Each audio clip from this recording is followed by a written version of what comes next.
Man, this DSA one UGA fan rant and opinion. Trying to drop a video, I ain't dropped one in a minute. Want to say congrats to the Alabama Crimson Tide for winning their SEC championship, but then getting shortchanged in the playoff. Um, I've been hearing a lot of things. Well, I ain't gonna say a lot of things. I haven't been on here catching up on UGA football like I used to. Been very busy, been handling some personal things in life and stuff like that. But I've been coming across some things from different teams, fan bases, or whatever you want to call it. And Quinn Ewers said something that has a lot of, I guess you could say, UGA fans or people who cover the sport a hell of a lot more than I do and way better than I do. He was talking about Texas is going to be everybody big game this year. And I knew when Texas was coming in to the SEC, their fan base was going to be on some other stuff. And I'm quite sure he's speaking in the aspect of he got to be the big dog in the yard with some other big dogs and make his statement this year. I see some people, not saying all, but I see some people looking at it as if Texas might pull a Missouri. They'll come in, do some things that most SEC teams haven't seen or not prepared for, and they can probably run the table and get to the SEC championship. Probably see Georgia again, depending on how the things shake out between Georgia and Texas the first time. See them again, win or lose. They both make it to the playoffs. And depending on how it go and who all makes it to the playoff, they might see Georgia for the national championship. I'm just saying this is a possible. I'm not saying it's going to happen just for the simple fact that we all know this is a 12-team playoff this year. And some Colorado fans, or I say it like this, one podcaster that I seen, he's a big Colorado fan. And some people might say he just rocking with Colorado because of Deion. I don't see it like that. Dude does his research. He does his homework from the few videos that I have seen. And he gives good information. I'm not going to say he comes off as a delusional Colorado fan like some of these delusional Bulldog fans, the Disney dogs, that just swear we should be able to win every game, no issues. Or if some people, such as Big Dog Brett, I even say myself, but I'm not on their level. Uncle Lou and a couple other people that I can't really remember right now, but there are some other Bulldog channels that'll bring it up. Like, okay, Georgia played XYZ team and it looked like crap. And we point that out, we talk about it. And some fans don't like that. Oh, a win is a win. That's true. A win is a win. But it depends on how you go about getting that win. Now, if you know you can blow a team out, why not just blow them out? Like, get it over with. Or if it's a hard-fought game, we appreciate the win, but it's like anything. There are some things that could have went better.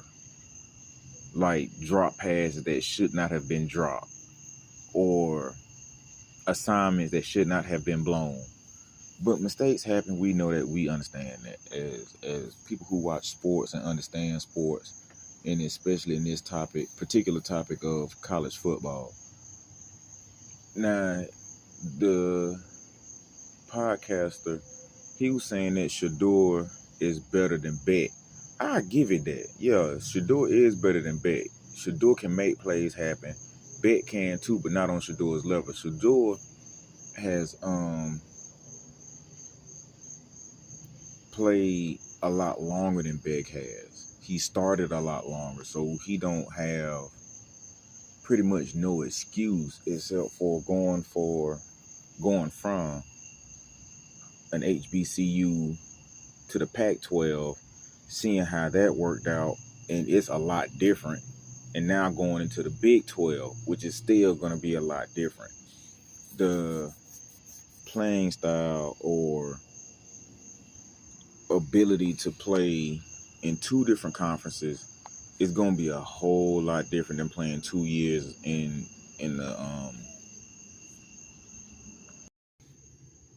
It's a whole lot different than playing in the smaller league that he was in. And with that being a determining factor in what's going on, he was saying that teams might not know how to deal with Shedure, like not knowing how to stop him. Shedure was a threat for I say all the games that he won. I mean, not he. All the games that Colorado won last year, he was a threat in those games. He was a threat even up until the point to where they played UCLA, and I was thinking they should have won that game and the Stanford game, which would have made them 6-6, which was the record that I gave them last year. Again, this year I'm gonna give them 6-6. I'm not gonna say that they should be better than that because they're going into another conference that is pretty tough. You do have some smaller teams in there this is their second year, and they're not really going to be as tough as the Texas Techs, the Baylors, the Oklahoma States, the I don't think they're going to be playing BYU, but BYU is a very tough team. Cincinnati is a pretty tough team. And I can't remember any other ones right now because this is just a spare of the moment. Just jump on here and see if I can make a video type situation and do it like that. He's still gonna have to deal with at least 5 or 6 decent to very good teams that were possibly as good, if not better, than the Pac-12 since they have broken down. I expected them to lose to Oregon. I expected them to lose to Oregon State. I expected them to lose to Washington. I expected them to lose to USC. And I want to say one of the Arizona teams. I don't remember which one right now offhand.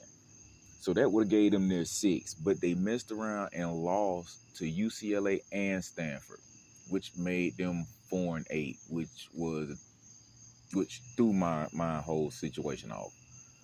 But with it coming down to Georgia has a good recruiting cycle this year, and I really haven't been keeping up with it like I would like to. But with Gunnar Stockton coming in, the man should be ready to do something this year. I'm kind of mad that Brock left, but I still want to see what he looks like at Kentucky. With him going to Kentucky and him more than likely being the starter at Kentucky, I'm going to try to watch some of those games this year and really see what he looked like or what he could have been at Georgia. Because Brock, to me, seemed like he was more of a dual threat than Beck. Brock, to me, seems like he was just a bigger version of Stetson without the accuracy that Stetson had. Like, he's a little bit below Carson when it comes to the accuracy standpoint, but if it comes to being an actual threat, yeah, Brock Vandegrift would have been a serious problem if he would have stayed at Georgia. And then we end up getting, I forgot the young man's name that signed up. I mean, not signed up, but they committed earlier this year. He's behind Gunner, and I think Georgia's trying to go. Oh, Georgia got the quarterback from I want to say Arizona. I want to see what he can do. Now, I hope Kirby don't do what he's been doing, which more than likely he's going to do. He's not really going to give the young man a chance to get in and actually run the defense. I mean, excuse me, that's horrible. Run the offense when they're up. If it's a tight game, of course not. Don't put him in. But with him having maybe a year of experience more than Carson, or just the same amount of experience as Carson, I say put him in. See what he can do. Don't just hold him off and don't let him get a chance to do what you brought him there to do.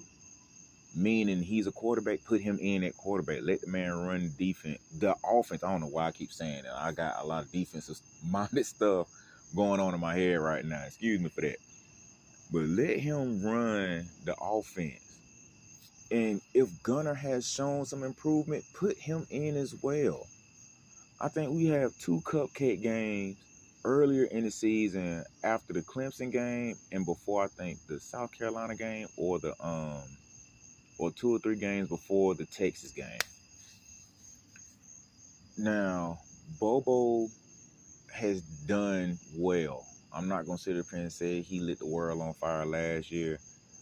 And what made me mad, it really wasn't even with what Bobo was running. He mixed it up. He made the offense look more versatile than what a lot of people saying he was gonna make it look like. Pass, run, then punt. It actually looked nice. It was, to me, watchable football, like a mini version of what Todd Monken would have ran, but with more of a Bobo type sprinkling of his seasoning on the steak, as I would say. So I just hope ETN is more than likely going to get suspended for a game, so he's going to miss the Clemson game, which is going to suck. But got him for the rest of the year. As long as him and other players stay out of trouble, ETN is going to be a problem. He was a problem at Florida. He just didn't have the offense per se to help him do what I think Georgia offense is going to be able to help him do. Along with Broderick Robinson, I think that's back. I'm not sure if he left, but I think he's coming back because I know one of the running backs we had last year had a serious injury, and he was pretty much done until like the SEC championship and the game against Florida State. Oh yeah, I've been wanting to say something about this Florida State situation. One of the players, he's in the NFL now, and I'm quite sure a lot of you already heard about it. He was talking about if Georgia would have beat Alabama, they would have seen us in the playoffs. It would not have mattered. It really wouldn't. It would not have mattered at all. I don't even remember if I spoke on this, but I'm going to speak on it now. It's in my head. If your team, second, third, and possibly fourth string couldn't keep up with our second, third, and fourth string, how in the hell do you figure that FSU would have played a different game? Okay, let's say all your starters would have stayed. It probably would have been 63-14. I give it that. And that's with your backup quarterback. I give y'all 14 points. Y'all didn't, and even Kirby Smart said, this is what y'all wanted. This is what y'all got. Y'all sat up here and cheated Georgia out of a playoff win just because y'all wanted Alabama in. And Alabama, they didn't get done bad. They just lost. I'm going to say it like that. They didn't go out there and get beat the hell up. They just, the scheme didn't work out. Too many mistakes. Michigan capitalized on it, and Michigan won. And I'm kind of mad. Not even mad. I'm just more like, dang, it's messed up that we didn't get a chance to have another crack at Alabama with Nick Saban being there in Alabama. That would have been a hell of a game. But to me, it's still going to be a hell of a game because the board is going to have to prove he's a SEC style. I'm not even going to say SEC style. He's going to have to prove that he has that dog in him as a coach to keep Alabama relevant. Because we all know for like the past 2 to 3 years that when Nick Saban was going to leave, the next coach, he got extremely big shoes to fill. My best bet in this situation would be that he keeps them relevant. And with the playoff going to 12 teams, if he can keep them relevant, 10-2, 11-1, they're gonna be in the playoffs every year, and they're going to be a problem. The backup parts, that is, he gotta have somebody that can recruit in the SEC. He got to. If he don't, he's gonna have a problem.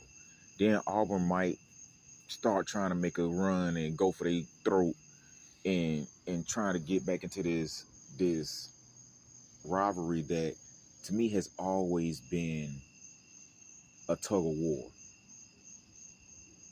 Now with Georgia, I mean not Georgia, but with the SEC going into this pretty much rotating cycle of teams, we'll more than likely see Alabama, Mississippi State, Texas, Oklahoma, more often than not.